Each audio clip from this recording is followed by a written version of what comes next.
Please welcome the president of the International Brotherhood of Teamsters, Sean O'Brien.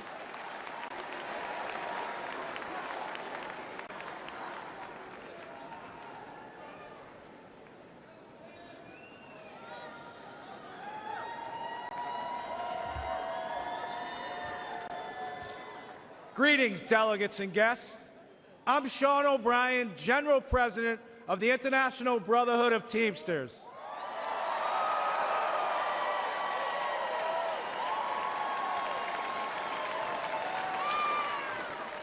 I'd like to give my peeps from the greatest state in the nation, Massachusetts, some props. What's up? First, I want to thank the hardworking Teamsters and union members here in Milwaukee who play vital roles in the building and operations of this convention.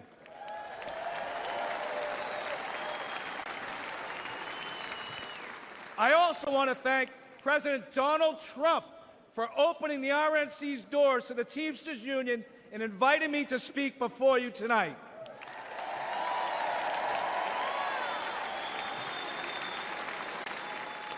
I travel all across this country and meet with my members every week. You know what I see? An American worker being taken for granted. Workers being sold out to big banks, big tech, corporates, and the elite. And I'm not the only one who sees this. Everyday families see it. The American people aren't stupid. They know the system is broken. We all know how Washington is run. Working people have no chance of winning this fight. That's why I'm here today, because I refuse to keep doing the same things my predecessors did.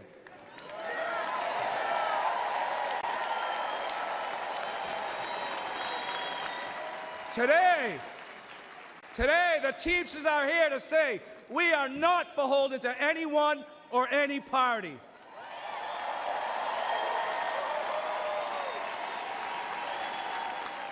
We will create an agenda and work with a bipartisan coalition ready to accomplish something real for the American worker.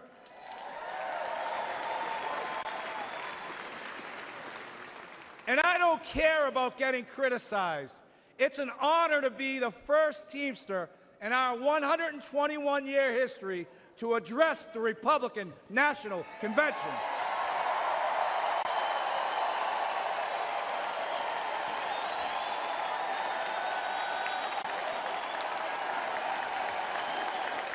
Several months ago,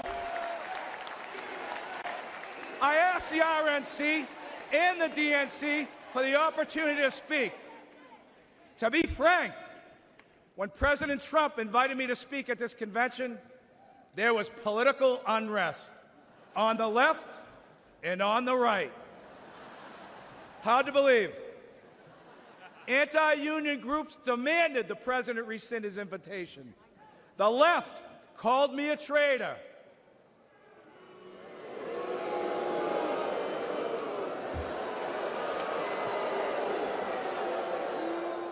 And this is precisely why it's so important for me to be here today.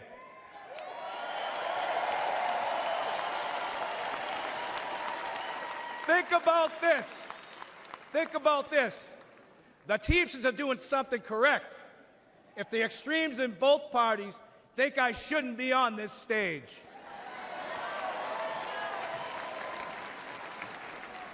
President Trump had the backbone to open the doors to this Republican convention, and that's unprecedented.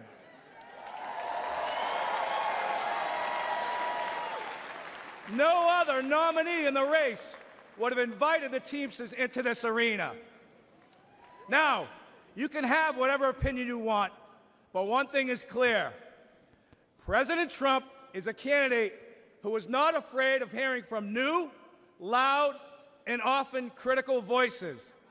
And I think we all can agree, whether people like him or they don't like him, in light of what happened to him on Saturday, he has proven to be one tough SOB.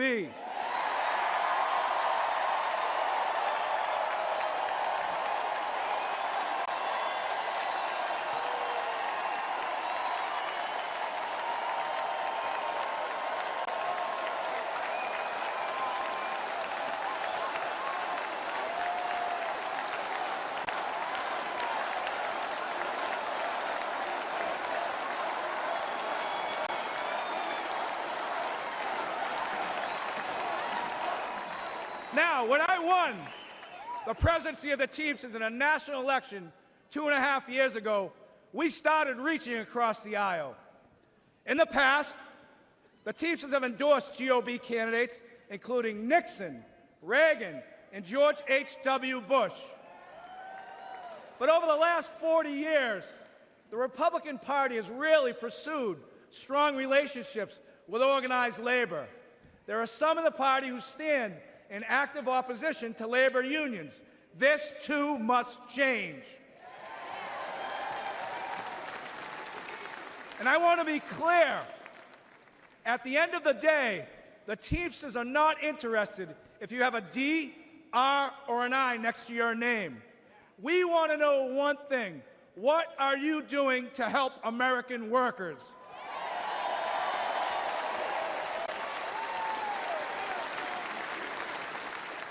As a negotiator, I know that no window or door should ever be permanently shut.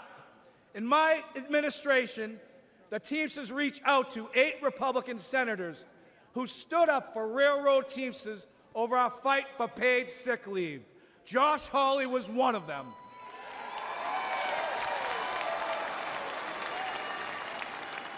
We started talking. Senator Hawley changed his position on national right to work. Then we started walking.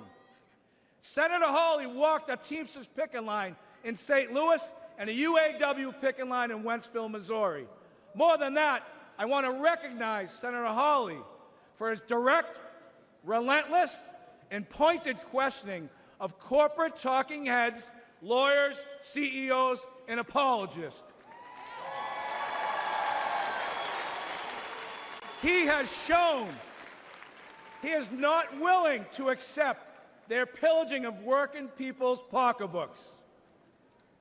I know from a career in negotiating that you get nowhere by slamming your fist on the table. The first step is to listen. The Teamsters and the GOP may not agree on many issues, but a growing group has shown the courage to sit down and consider points of view that aren't funded by big money think tanks. Senators like J.D. Vance, Roger Marshall,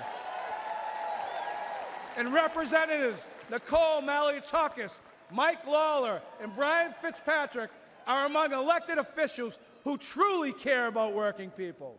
And this group is expanding and is putting fear into those who have monopolized our very broken system in America today.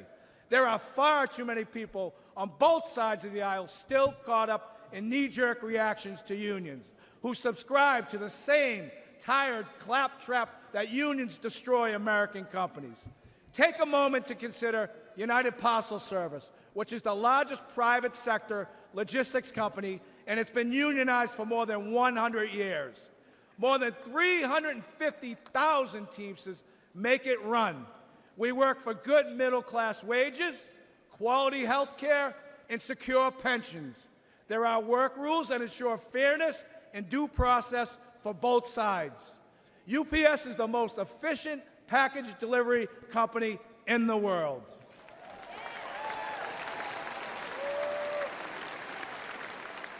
But let's not forget that UPS doesn't provide these great wages and benefits out of the kindness of its heart. UPS does it because the Teamsters fight for it, all 350,000 of us.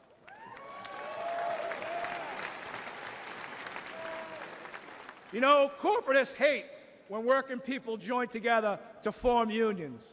But for a century, major employers have waged a war against labor by forming corporate unions of their own. We need to call the Chamber of Commerce and the business roundtables what they are. They are unions for big business. And here's another fact. Against gigantic multinational corporation, an individual worker has zero power. It's only when Americans band together in democratic unions that we win real improvements on wages, benefits, and working conditions. Companies like Amazon are bigger than most national economies. Amazon is valued over $2 trillion. That makes it the 14th largest economy in the world. What is sickening is that Amazon has abandoned any national allegiance. Amazon's sole focus is on lining its own pockets. Remember, elites have no party, elites have no nation. Their loyalty is to the balance sheet and to the stock price at the expense of the American worker.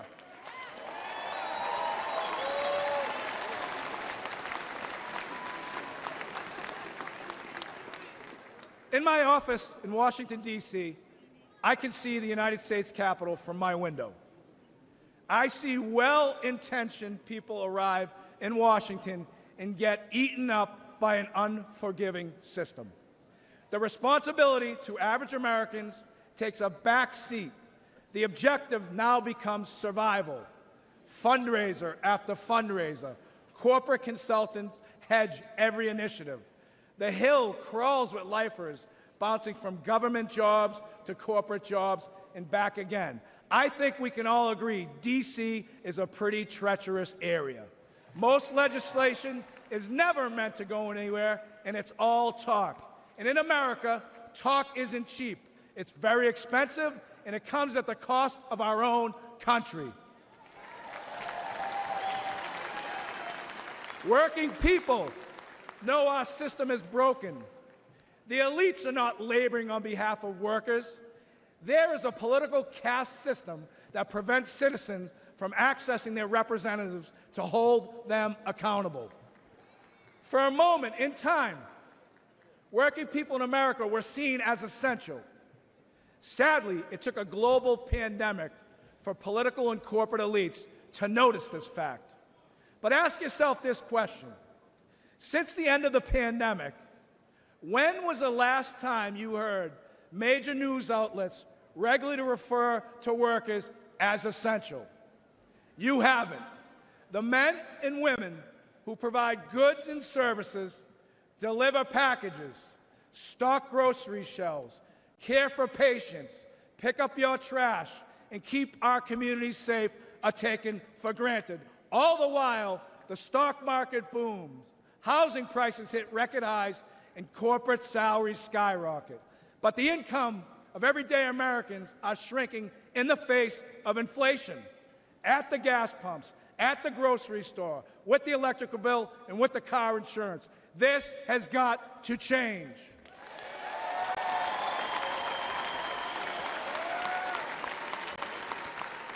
Never forget, American workers own this nation.